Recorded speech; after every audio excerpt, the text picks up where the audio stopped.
আইমুল্লাহ শরীফ নিদর্শন মোবারক সম্মান করা ফরজ। এগুলি সম্মান না করলে অনেক শাস্তি কোরআন শরীফে রয়ে গেছে, অনেক আয়াত শরীফ আছে।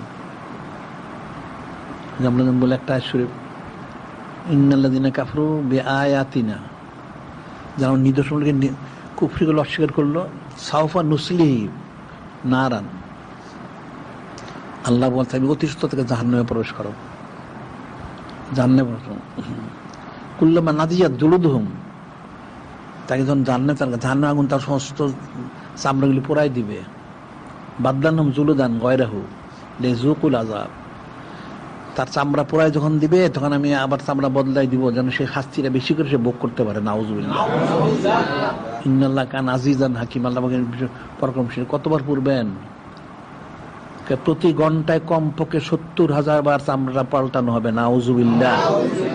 তাহলে প্রতি সেকেন্ডে 1000 বারেরও বেশি। নাউযুবিল্লাহ। তাহলে কতটুকু শাস্তি, কঠিন শাস্তি। এটা একটা ফিকিরের, কঠিন ফিকিরের বিষয়। যারা এই নিদর্শন সমূহ অস্বীকার করবে এবং মিথ্যারোপ করবে তাদের জন্য কঠিন শাস্তি রয়ে গেছে। কিন্তু মানুষ তো এগুলি গুরুত্ব বুঝে না।